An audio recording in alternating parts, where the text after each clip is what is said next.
How are you today? I'm doing all right, Teddy. Looking for some winners on this week's slate. Week number 6 coming your way, guys. We got the Monday nighter coming tonight, Thursday night. We got Sunday and Monday football.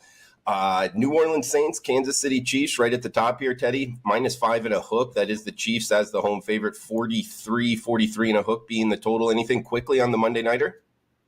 Yeah, we really haven't seen a whole lot of movement on this Monday night game at all. Been sitting basically 5.5 all week. Been sitting 43/43.5 all week, and getting two-way action at those numbers. So I'm not anticipating any significant moves between now and kickoff. I am in play on this game for the clients. We are running pretty good in the NFL the last couple of weeks, 67% NFL run. You can get that play right now, wt.buzz/TC over at WagerTalk.com. But I encourage you, if you want to get something, hold on. We got a really good offer later in the show that we're going to break down to get on board for a package, not a play. But I am involved tonight for what it's worth, and I'm not expecting the line to move tonight between now and kickoff all that much for what that's worth as well. Injuries on both sides of the football, guys. And hey, interesting stat here from the Gold Sheet. A nice little nugget for you.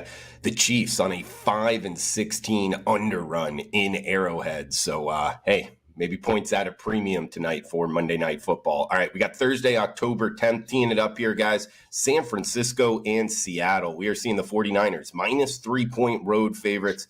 47 in the hook being the total in the Pacific Northwest here, Teddy. Thursday Night Football. Let's get going on the Week 6 slate. Sure. This is the NFL opening line report. We talk about the openers. We talk about where we think the lines are going to move. And with each game, I'm going to give you 4 different numbers. I'm going to give you a look ahead, which is the bettable number for this game last week. Talk about how much one game influences the point spread. This shows us very clearly. I use the numbers from the Westgate Superbook they post every Tuesday for the following week's games, for the 13 days in advance or 12 days in advance. I'm also going to give you my powering number, and that's all just Team A, Team B, home field advantage. There's no situation in my powering number. I talk about situations in my analysis. So we have the look ahead line, my powering number, then we have the opener from last night. And again, opener, lots of different books open. I use what I call the consensus opener. I do it usually during Sunday Night Football after the lines have been up for an hour or two, see what the consensus numbers are. And then we talk about this morning where the numbers are on Monday morning here on the West Coast. I know it's Monday afternoon for all of you back east already. We talk about where the numbers have moved off the openers. So that being said, with San Fran and Seattle, look ahead line, 49ers -3.5, total of 48. My powering number is only San Fran -1.5. Opened last night, 347.5, and that's basically what we're seeing today. 3, there are some places where there's juice on the 3 for San Fran, 47.5. So my powering number says San Fran may be a little bit overvalued in this spot. Assuming my powerings are right on. And look, the 49ers are a 2-3 team right now. Where's the pass rush yesterday? They only had 1 sack of Kyler Murray. Where's the run defense? They allowed 169 rushing yards on 6.5 yards per carry yesterday against Arizona. Ayuk had a huge game. Kittle has a huge game. Jordan Mason, 6.4 yards per carry. But he did a key fumble. And, of course, the red zone offense, only 1 touchdown in 6 tries. -2 in turnovers. Second time in 3 weeks, San Fran has blown a double-digit lead in the fourth quarter. They were scoreless after halftime. Fred Warner, quote, in the second half, we kind of melted down. Too much leaky yardage, missed tackles, not fitting it right. The special teams had a blocked field goal return for a touchdown, which is a 10-point swing on one play, and they still lost straight up as touchdown favorites. San Fran has 2 wins this year. They're 2-3. They beat the Patriots and they beat the Jets in week 1 with no preseason for Rodgers and starters. I think that's why my opinion of San Francisco is slightly different from the markets right now. I'm a little bit lower on the 49ers, hence my lower powering number. Of course, the questions of San Fran being any good, Seattle has the same questions. They're 3-0 start. They beat Bo Nix in his NFL debut, Jacoby Brissett, and the combination of Tim Boyle and Skylar Thompson. That's the 3 wins they have. No shame in getting beaten by the Lions in week 4, especially with all the defensive injuries. But they allowed 175 rushing yards to a Giants team that was averaging, 85 yards per game on the ground. They were 30th in the NFL. They still have cluster injuries all over their defense. Geno Smith, quote, "We played bad. That's the reality. I don't think we executed well. I thought we came out slow. Talked about starting fast. That's not how we want to start. And then turned the ball over, not finishing drive. all of the above get you beat in the NFL. That's what happened to Seattle yesterday. A baffling game plan. You know, the running backs, Kenneth Walker and Zach Charbonnet, combined 7 carries for 30 yards. They had less than 23 minutes of possession. In my mind, that's on the coach somewhat. That's on the offensive game plan somewhat. And certainly against a team like San Francisco that showed vulnerability to the run last week. If Seattle just decides, we're going to just chuck the football 60 times, that's not necessarily a winning proposition. So there you have it. Seahawks, 49ers, Thursday night football. And Thursday nights, let's not forget, they tend to be a little bit random. They absolutely do, Teddy. Great start here, guys. 49ers, Seahawks in the books on Thursday night. Flipping the script here, Sunday, we get October 13th, 6:30 a.m. Pacific, heading to the other side of the pond here, Teddy. Jacksonville and Chicago going at Tottenham Hotspur Stadium. We are seeing the Bears -2-point home, quote-unquote, home favorites. 44.5 being the total. Teddy, one thing I remember from doing the show with you and asking you questions, learning from you, is the one team that you've mentioned in the past you do give an advantage to playing over in Europe is the Jacksonville Jaguars. Does that come into effect in this game? And what's your overall thoughts here? Jaguars and Bears, opening line report on Sunday. So yes, in a word, the answer is yes. Look headline here, Chicago -1, total only 42. My powering number, I gave Jacksonville 1 point for being in London because I'll talk about why in a minute.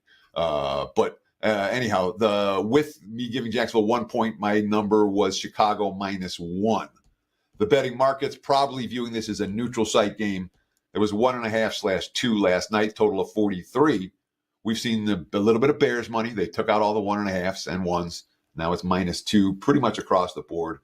Still 1.5 in circa here in Vegas, but everywhere else I'm seeing 2s. And the big move on this one has been the total. We've seen a lot of over money for Jacksonville and Chicago. That total now 44/44.5. No one's bet the under on that just yet. So we're seeing over money and a little bit of Bears money. And look, we saw some really good things from Chicago yesterday. They were +3 in turnovers. Caleb Williams, 9.9 yards per pass attempt. Carolina, 4.4 yards per pass attempt. Williams after the game, that's definitely how we want to play. Definitely what we envision as an offense and as a team. We have to keep doing it. Explosive plays all over the place. Cole Kmet, Keenan Allen, Gerald Everett, DJ Moore all had long catches for the Bears in that ball game yesterday. And Chicago riding a winning streak as they travel to London, which may not necessarily be the best thing when you talk about a place with real distractions.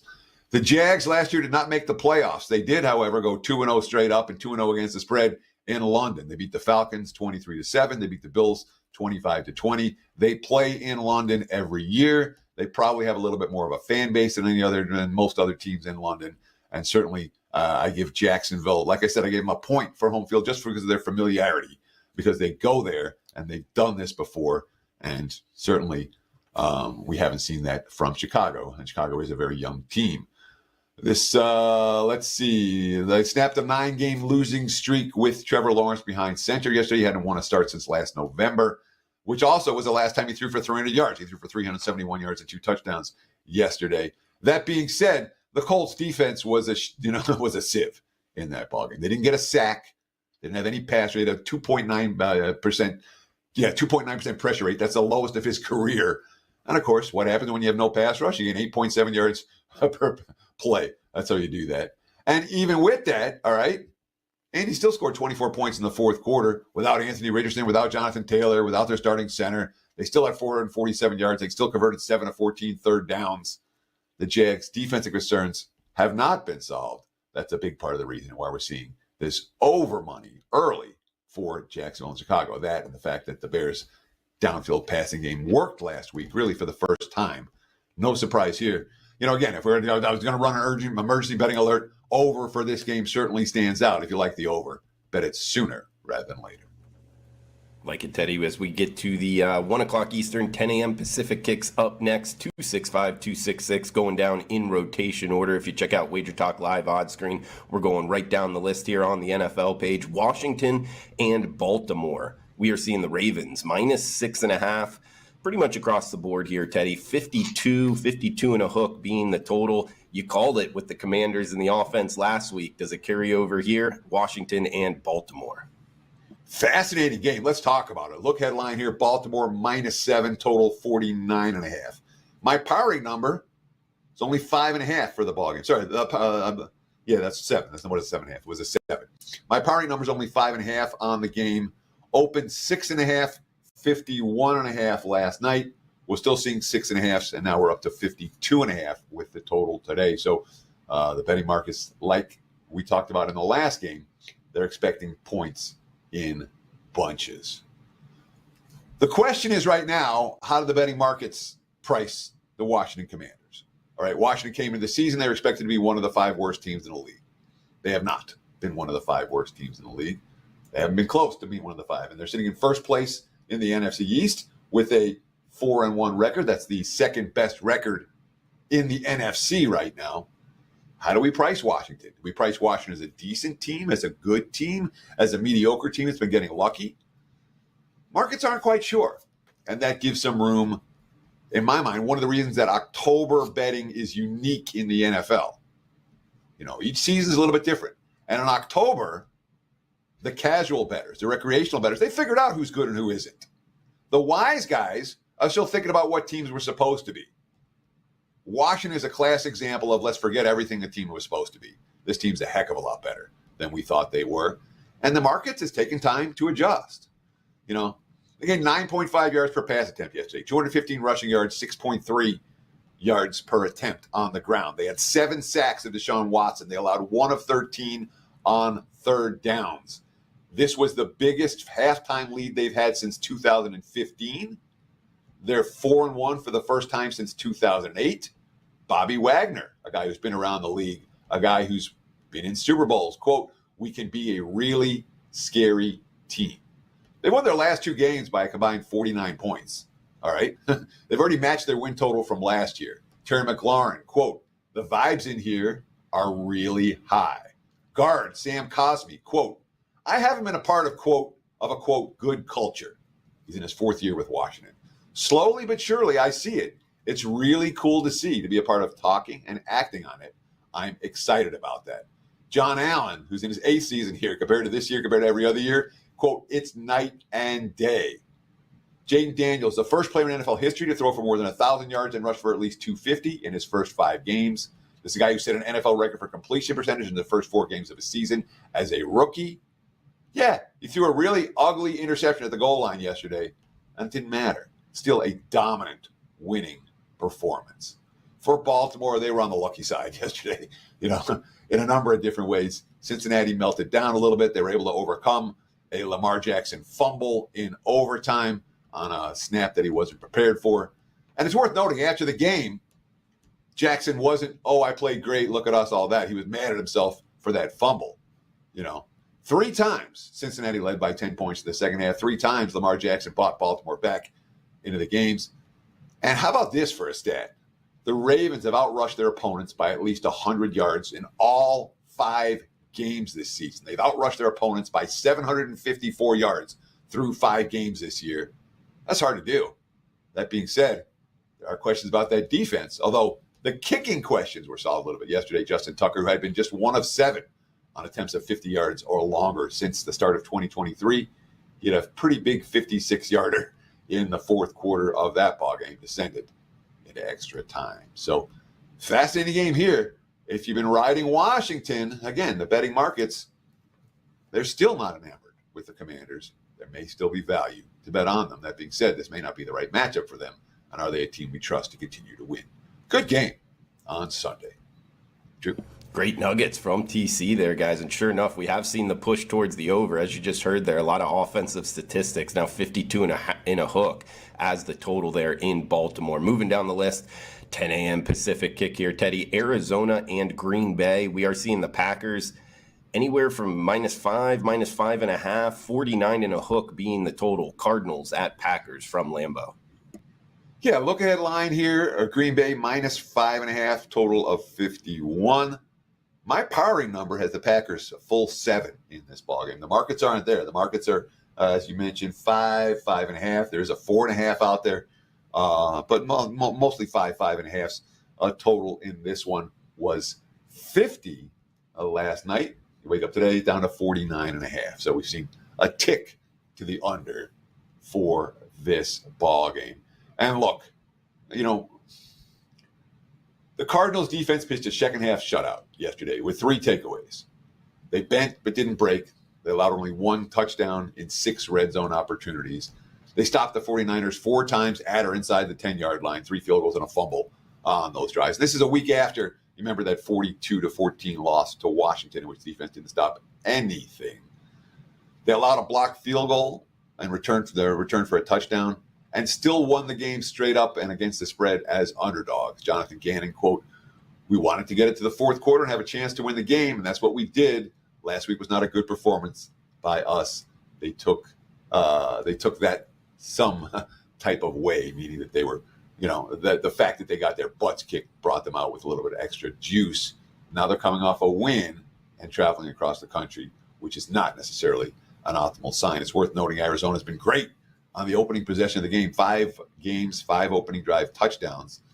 The rest of the games where they've had problems, they've only scored 7 touchdowns on all drives after that opening TD. Might be 8, but it's not many. Green Bay leads the leagues in takeaways. They have the most takeaways by any team through 5 games since the 2021 Bills. 14 takeaways so far. Explosive plays galore yesterday in the win at LA. Jordan Love threw a truly awful pick 6, the first of his career. And boy, that motivated him. Afterwards, he threw 9 straight completions, including a pair of touchdowns, and basically guided the team to victory. Although the point spread decision was based on a 2-point conversion that was not successful for LA. Good news for Packers bettors like myself. Otherwise, it would have been a push. Love after the game, quote, "The pick, it was a bad decision and it's tough, but it's all about how you respond and bounce back." Matt LaFleur. I think that drive, when you throw a pick 6, that's never fun. But to be able to take us down there in the 2-minute drive and get some critical points when points are really tough by, I think that's what he's all about. After the pick 6, Love took him for a field goal drive before halftime. And when you get a bunch of tough-minded guys, and I think that just kind of manifests itself, and it's contagious. NFC North really looking like the best division in football of this year. Frankly, it's not even close.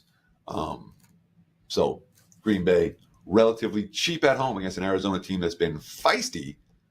I'm not convinced it's their spot. 269-270 up next, 10 a.m. Pacific kick, Houston and New England. We are seeing the Texans, Teddy, -7, 37 in the hook being the total. So we get kind of a sub-40 total here, laying a touchdown with the Texans on the road in New England up next. Look ahead line, Houston -6, 41.5. My powering number, Houston -6/6. I was 6.25. So I write 6/6.5. Markets opened last night, 6.5/7, total 38.5. And this morning, mostly 7s out there. Total's been bet down, 37.5/38, the prevailing number. And of course, New England is the epitome of an under team, except that their defense isn't as good as it once was. They're showing cracks. But, I mean, Houston, they lost the penalty battle again yesterday. They didn't have a penalty for most of the first half, and then it fell apart in the second half for them. They were -2 in turnovers. They're not running the football particularly effectively. The Akers-Ogunbowale combo, 24 carries, 72 yards in yesterday's win. Nico Collins got hurt. And they didn't score a touchdown after his first quarter injury, just 3 field goals the rest of the way for Houston. D'Amico Ryan's quote, "It wasn't all pretty, but it's the way you finish at the end, and I'm proud of the way our guys finished." They finished at the end because Buffalo mismanaged the clock in the final minute and allowed Kai Fairbairn to hit a 59-yarder. But in the game against Indy on opening day, they scored 17 points in the second half. Since that time, 4 games since, 23 combined points in the second half. Houston, I keep expecting them to start clicking. They're not clicking. That being said, the Patriots have lost 4 straight games. They had that road win against Cincy in the opener. And it's not getting any better. They're averaging, 12 points a game.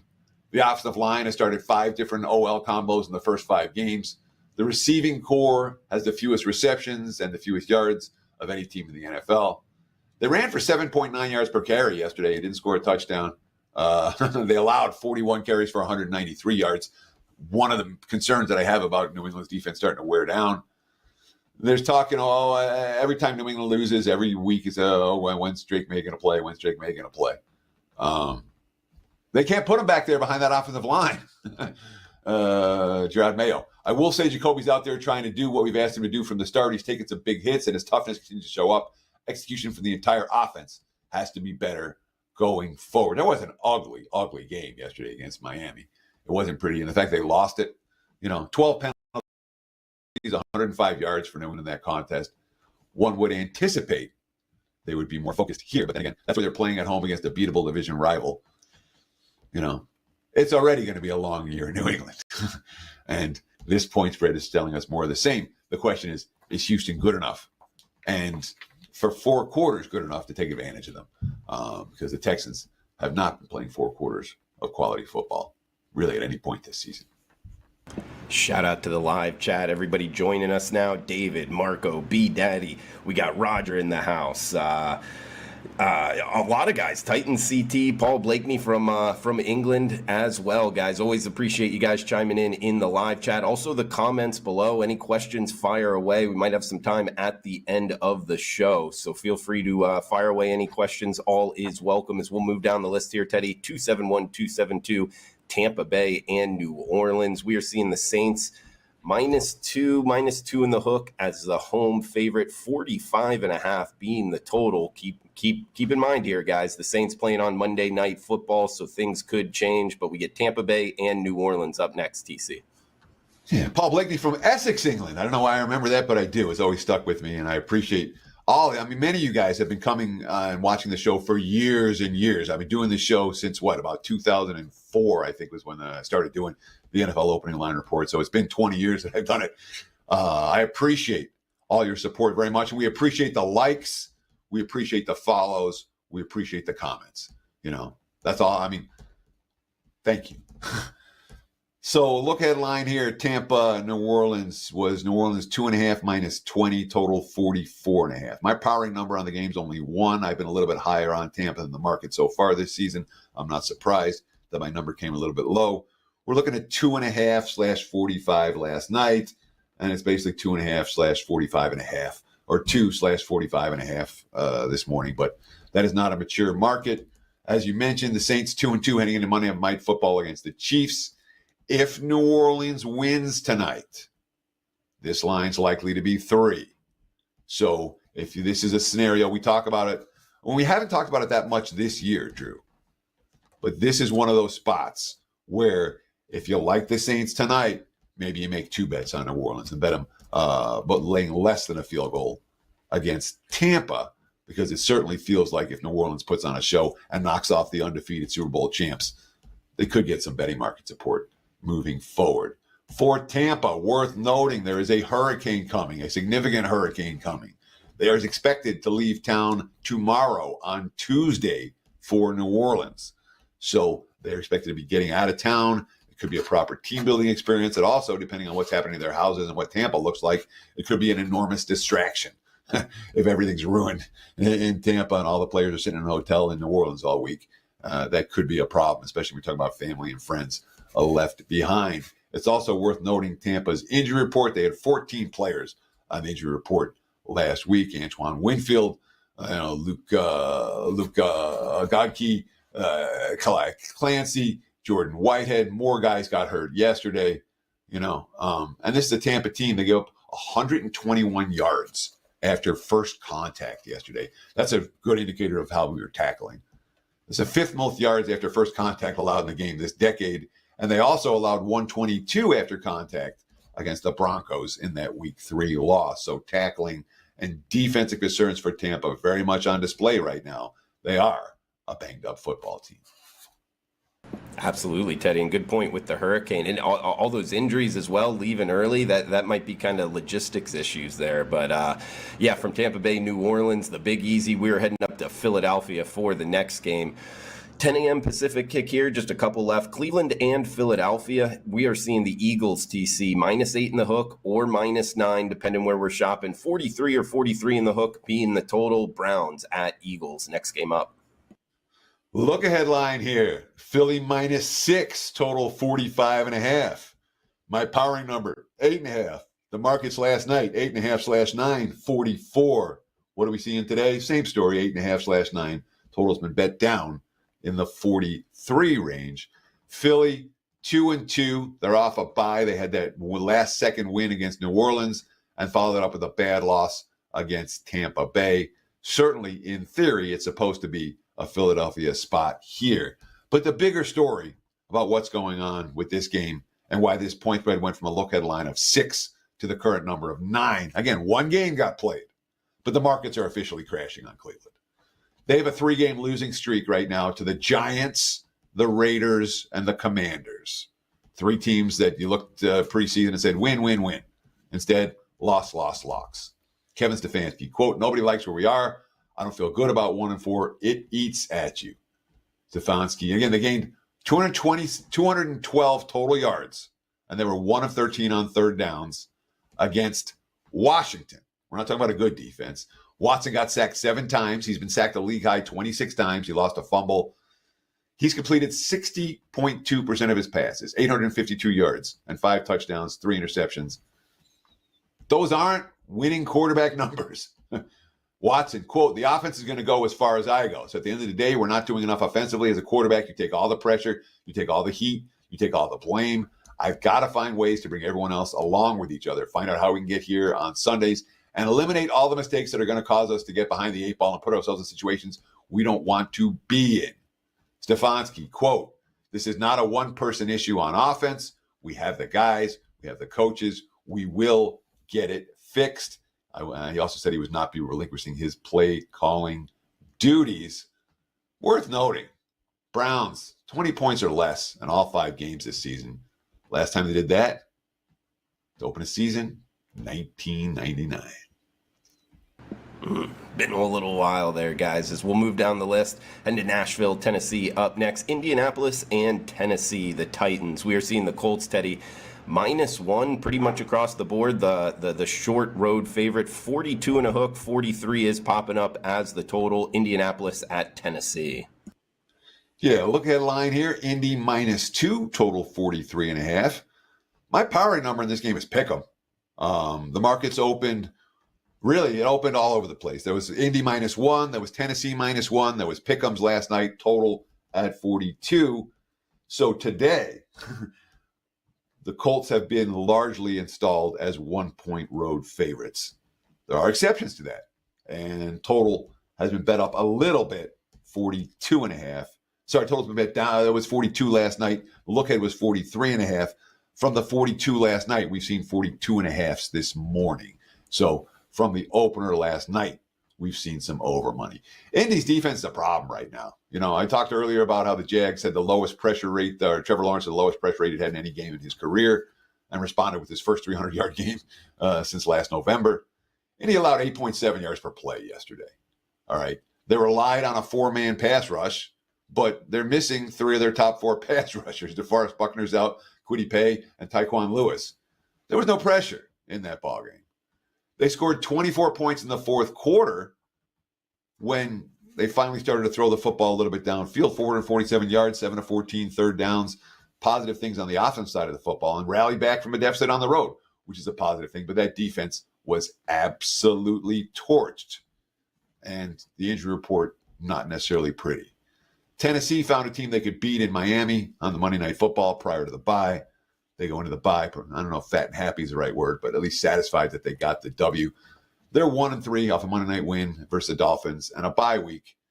I'm not sure if that's a bet on or bet against situation. I'm surprised. That being said, like I said, my numbers pick them. I'm surprised that Indy is we're seeing -1s, and that's the way the market's moved here. There are concerns for the Colts right now, particularly on the defense side of the football.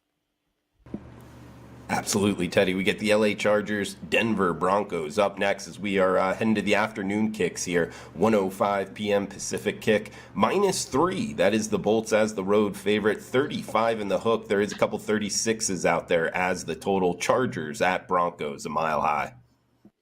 Yeah, if we did the emergency line betting report, opening line report, emerging with betting alerts on Sunday nights, this would have been one for last night because this line was 2.5 last night. I'm like, that can't hold, and it didn't. Look head line here was 2.5, 38.5. My powering number has the Chargers a proper 3 in this ball game. The markets opened 2.5, 36.5 last night. Today we're seeing 3s, 35.5/36. The total, lowest total on the board. We've seen under money coming on this one already. All right. We have Harbaugh and LA coming off a loss, a poorly played loss, and a bye week. Maybe a positive thing. Lots of injury concerns for the Chargers still. We don't know if Rashawn Slater and Joe Alt are going to be able to play this week. Joey Bosa is a question mark. 3 pretty influential players when it comes to, left tackle, right tackle, best pass rusher when it comes to this ball game. Here's what Jim Harbaugh said after the loss to Kansas City prior to the bye. Quote, "We got to get Justin Herbert just a little bit more time. Some of the throws he made, some of the plays he made were really incredible. Got to look how we respond from here. It'll be like starting the season over again when we come back from the bye week." I think that's a positive quote. Denver was down 10-0, or no, they were down 10-3 when they had the 100-yard pick six that changed the game, but 0 offensive turnovers, a +3 turnover margin. When Sean Payton's winning the turnover margin, he's winning the games. Payton talking about a publicized argument with Nix on the sidelines yesterday, Bo Nix, quote, "It's part of the deal. There's still a little Ferris Bueller in this player that we got to get rid of," talking about Bo. And I love him to death. Sometimes it's my love language, So he was asked, why does Nix remind him of Ferris Bueller? Quote, "Ferris was kind of quirky, doing his own thing once in a while. You watch the movie, he's still got a little Ferris Bueller in him. Look, there are times when he sends something in and I don't want it flipped, and then he gets flipped, and so it's all good. He works his tail off, and I am that way. It is what it is." Bo Nix, 19 completions yesterday, competed to passes to a franchise record 11 different players. That being said, Denver has some real issues on their offensive line. Right tackle Mike McGlinchey's on IR. His replacement, Alex Palazewski, left the game with an ankle injury yesterday. Center Luke Wattenberg also left with an ankle injury yesterday. And Garrett Bowles limped off the field as well at left tackle, although he did return to the ballgame. He's not 100%. So Denver could have some real concerns on the offensive line. They have won 3 in a row. Guys, we got a promo for the show extended through Monday Night Football. We get 1 year of Teddy covers for less than $100 a month. Teddy is up plus 137% profit in the NBA the last 3 seasons. You're looking for an NBA handicapper, TC's your guy. Guys, the coupon code Teddy365 at checkout for his 1 year all access pass. Huge discount there, less than $100 per month. Again, Teddy covers up plus 137% profit in the NBA. You get his NFL, college football, all sports as well. 1 year all access. Coupon code Teddy365 at checkout. TC, next game up, 279-280. Pittsburgh and Las Vegas Steelers, -3-point road favorites. 36 in the hook being the total right down the road from you. Yeah. So just real quick about that special offer. I'm not a guy that hypes a ton. All right. This is an unbelievable deal. If you want to, I always say don't buy a play, buy a package. And I know it's pricey. You're talking about what, close to, it's $99 a month. So it's $11.88 for a 12-year all access pass. But it's a phenomenal deal at $99 a month. And there's no BS with it. Every play, every day, in every sport. Real simple. You want to try me, see what I can do for you in your bankroll? This is the opportunity to take advantage of. This coupon code expires at midnight tonight, Monday Night Football. So if you want to do it, get it done. Do it today. I appreciate your support. Now, let's talk about the Steelers and the Raiders. 2.5. Pittsburgh was a look headline, total of 39. My powering number on the game was 3. It's actually 2.5/3. It was a 2.75 for that ball game. The market's open 3 basically this morning, and they've the holding at 3. Total sitting 36.5. Another expected to be a low-scoring game, although that's what we expect from the Pittsburgh Steelers. The announcer said it over and over again last night. What does Pittsburgh do? They play in tight games, and more often than not, they find a way to win them, although they didn't last night and were really outplayed in that game by Dallas. I wasn't Dallas was the right side winner. Pittsburgh's defense made plays all game long, kept them in the contest, but it wasn't Pittsburgh's best offensive performance by any stretch of the imagination. Justin Fields been better than he was. As for the Raiders, that was pretty ugly yesterday. They were up 10-3, and then, we had first and goal from the 5. You can't be throwing 100-yard picks. Maybe it's, third and goal from the 9. All right, you're trying to force something in. Not first and goal from the 5. It was a wide open Brock Bowers. Gardner Minshew just missed him. So they were up 10-3 when they had the 100-yard pick 6. And what happened after that? A 34-0 Denver run. The Raiders did not respond well to adversity. Gardner Minshew, quote, "It definitely swung the game. Obviously, I can't do that to our team, put us in a bad spot. That swing was definitely on me. I thought we got off to a good start, and then I killed our momentum with the pick 6. So Minshew got benched. Aiden O'Connell came in, and he wasn't much better. 10-20, 94 yards with an interception. They're now 0-2 straight up and against the spread off a win. They were -3 in turnovers. They had 11 penalties. Max Crosby. As a defense, as a unit, we talked about being the engine. And so regardless of the situation, we got to be able to respond. But yeah, we weren't good enough. We'll be better. I want a hungrier quote than that, personally. Pittsburgh is coming off a loss. Tomlin's been pretty good in that role. We get Atlanta and Carolina up next. 4:25 Eastern kick here. Falcons -6-point road favorites. There is a 5 in the hook out there at a key global book. 47 in the hook being the total. Seems like the markets might be crashing on the Panthers as well here, TC. Yeah, I crashed my Carolina Panther power rating yesterday as well. I had them back down to below everybody else by a 1.5. So, yeah, I made the same move. Look ahead line here, Atlanta 3-44, which is telling us, wow, there was some respect for Carolina in the marketplace. My powering number is now 6/6.5. Markets opened 5.5 last night. We're seeing 6s this morning. 48.5 at the open last night. We have seen under money around the key number of 48 when it comes to this total. So early under money and money for the Falcons. And of course, the Falcons had 550 yards on offense. Only had 1 sack, which is a positive sign. Although, they only notched 1 sack, and it was their only quarterback hit of the entire game. Atlanta's defense, 5 sacks for the season. That's dead last in the NFL. Their 4.4 pressure rate on opposing quarterbacks, ahead of only Carolina. Their 3.4 hurry percentage, only better than Arizona and Cincinnati. This is not a good defense for Atlanta. Certainly hasn't been early on, although they found a way. Young Ho Koo, second straight week from 50-plus yards out and a crucial field goal to send it to OT. Kirk Cousins, I'm proud of the grit. In this league, that's what it takes. We were gritty tonight. And, of course, Atlanta will have a little bit of extra time having played on Thursday against Tampa Bay. So that gives them a chance at least to get back to help. Carolina, they led 7-0 after a big Chuba Hubbard, man. That first touchdown run, Carolina came out in the game. It looked like they were about to steamroll Chicago. And then they got outscored 36-3 for the rest of the game. And Bryce Young got some garbage time in the fourth quarter. Dave Canales, he did a fantastic job, but Andy Dalton will remain our starter. Quote, "It's just about getting back to the basics, looking at this film, attacking the areas we need to improve on, and then just going on to the next game, getting our focus right back to work and capturing the great work." That was his explanation of why Dalton will remain the starter, why he got benched. Quote, "It's a hard situation. I want to get Andy out of there and give Bryce an opportunity to just continue to put some good football out there while we had time." They lost their starting center, Austin Corbett, to a biceps injury. Their right tackle, Taylor Moton, had an elbow injury in the second half. Both guys getting MRIs today.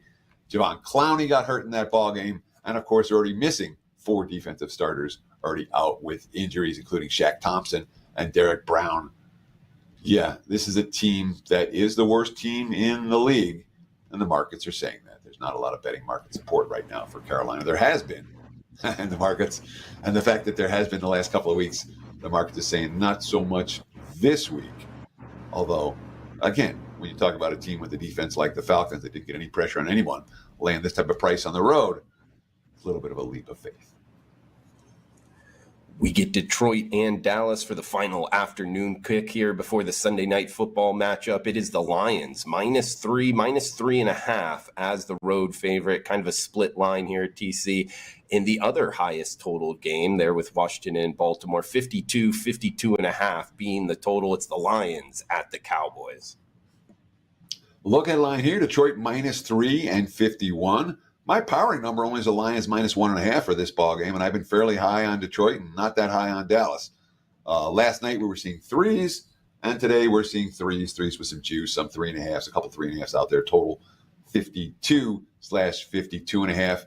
I don't like this spot for the Lions at all. They're off a huge Monday Night Football win and a bye week. That's exhale time. That's fat and happy time. That's not, oh, we're going to come in and rock time. And, of course, Dallas in playoff revenge. They're coming off a Sunday night win against Pittsburgh. They have back-to-back games where the offense didn't click. They had the Giants game 15-10 where they didn't cover the number in that contest. And then they had last night where they scored 20-17 final because of all the mistakes they made and the fact it wasn't a clean game, only 20. So this offense is off back-to-back games where they didn't click.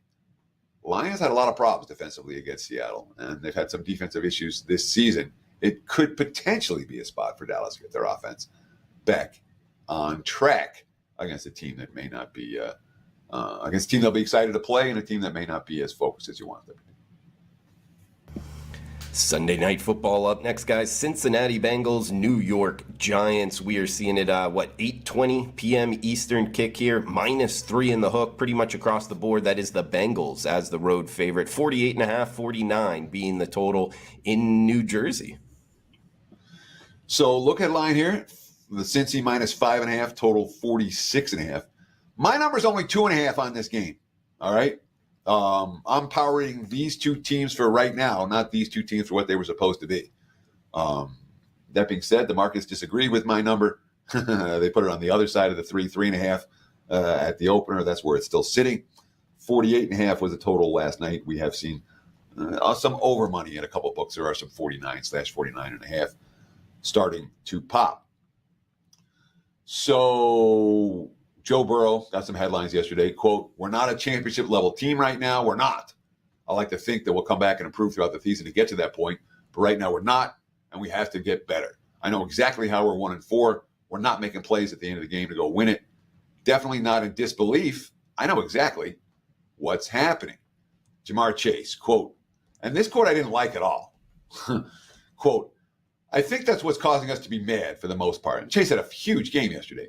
Just putting up 30 points and losing right there. That's what we want to do as an offense. Put up 30 points, take over the game, put the ball in our hands, last drive and take over. That's what we want, and we didn't do it. Of course, they threw a pick on the drive before, and then so they ran the ball 3 times in a row to set up McPherson field goal in overtime, which didn't work out particularly well for them.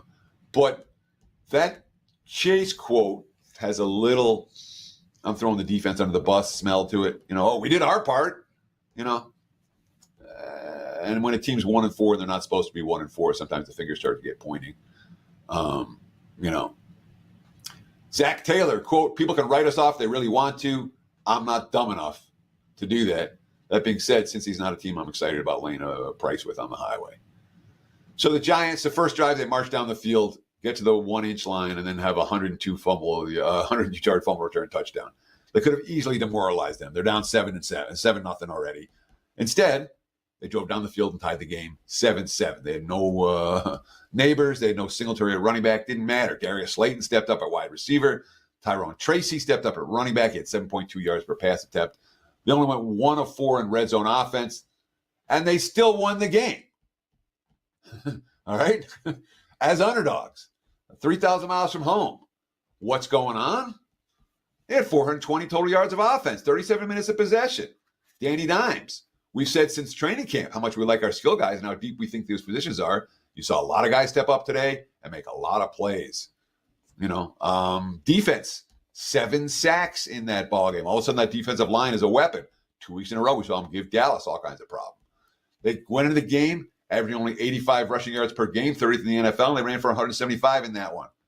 3 straight covers for the Giants since that game against Washington, where they lost 3 points on extra points, and it made the difference in the cover, non-cover. Giants are playing better right now, which is a positive sign. Cincy, not so much. Guys, we get the Monday Night Football game. Then we'll answer a few questions here. Already got a couple in the live chat. Really appreciate it. And feel free to comment below. We'll answer them on next week's show in the comments.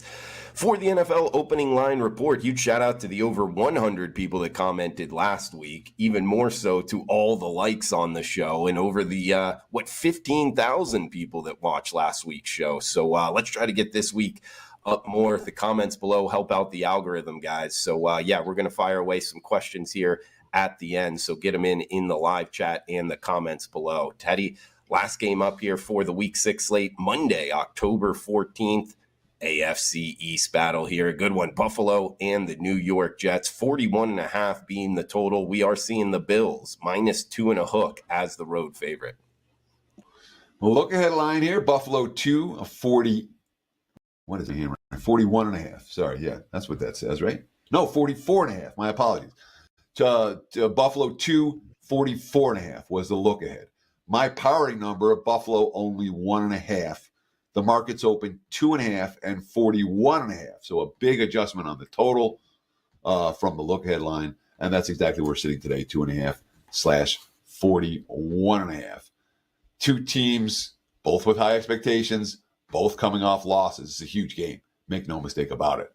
Now, the Bills had some dicey clock management yesterday in the final 2 minutes.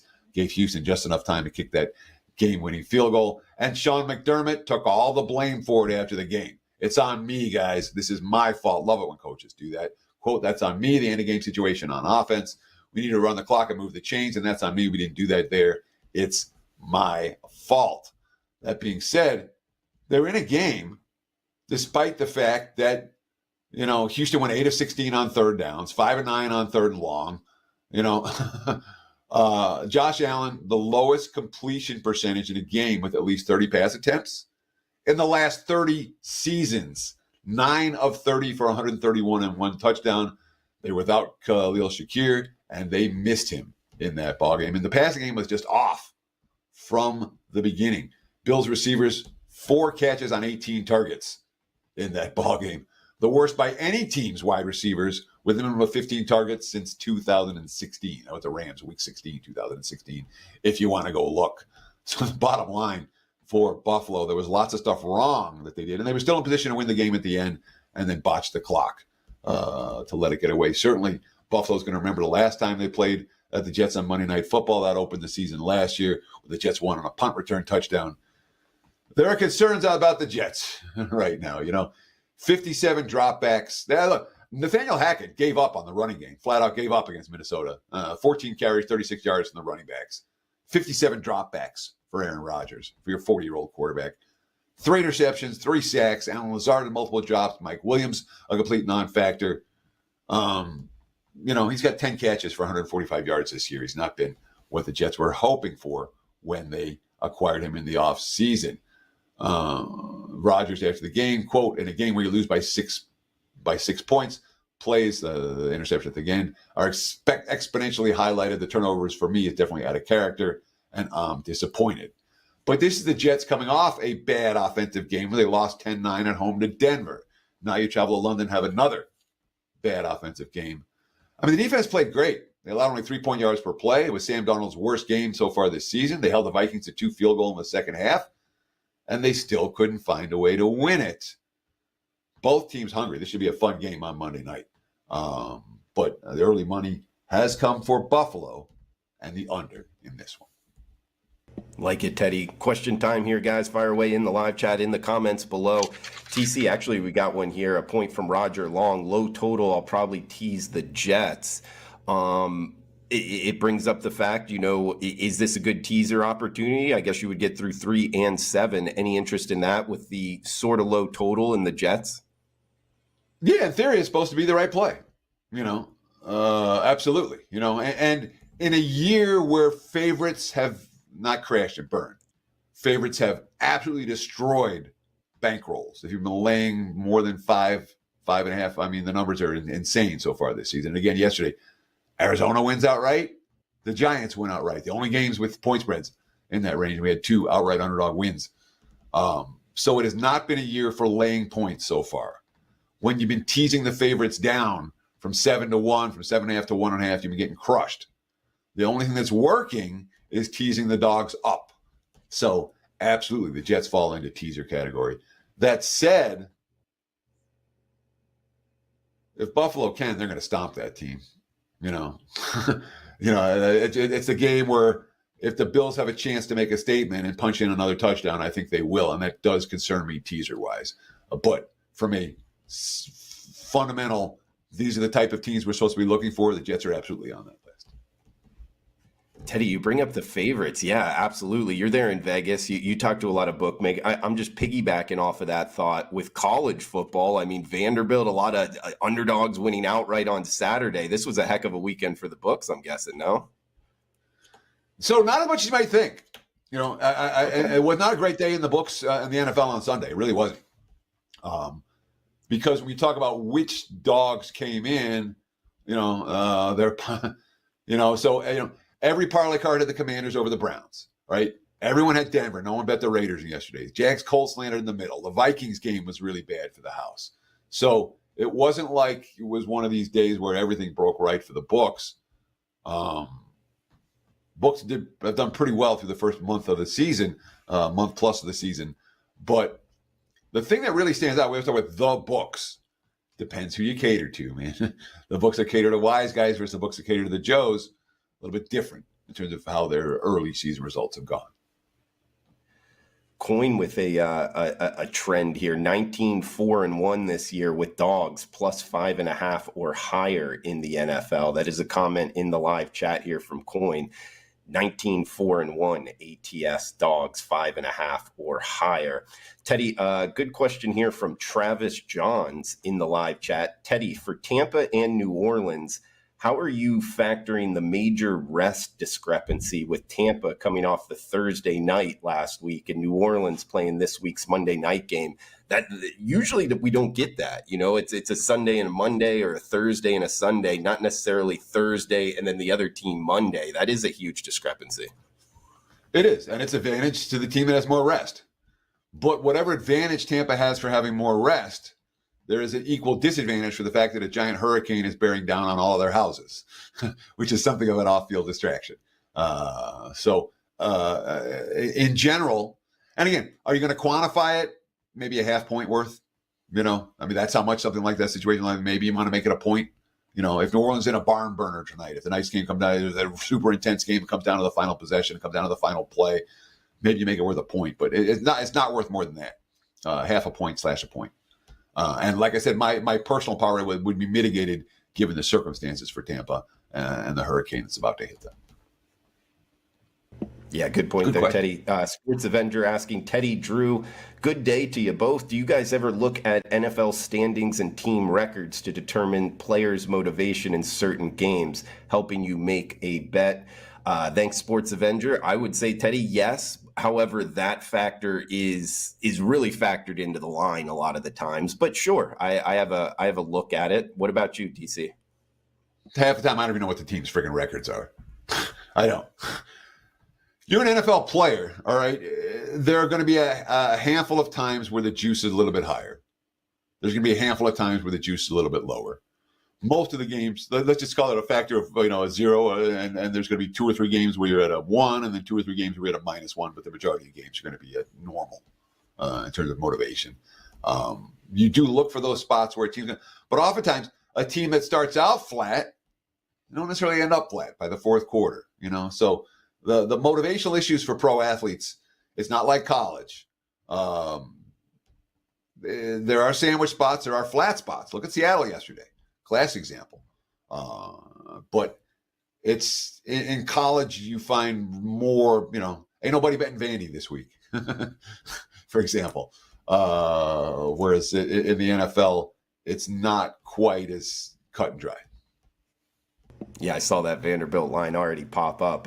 We got John Doe in the house. Titans versus Colts. Is there a power rating difference between Levis and Rudolph or Flacco and Richardson? I was going to ask this when we were doing the rundown, but I like to wait for the questions at the end here, Teddy. John, great question. And I want to add on top of that, TC, because this is what I was going to ask you. You always bring up, the quarterback difference and the power rating, sure, but even I found an advantage in the over-under, betting them totals-wise. I think there's something to that. In Flacco with the Colts, he's more prone and he's more talented at throwing the ball down the field than Richardson. Therefore, I might look to bet over with the Colts. Any thoughts on that? I mean, Richardson got a pretty good deep arm, man. Richardson made some plays this year that you're the only quarterback in the league that might have been able to do that.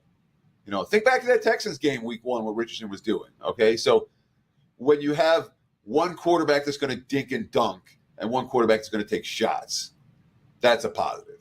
That's a clear total situation.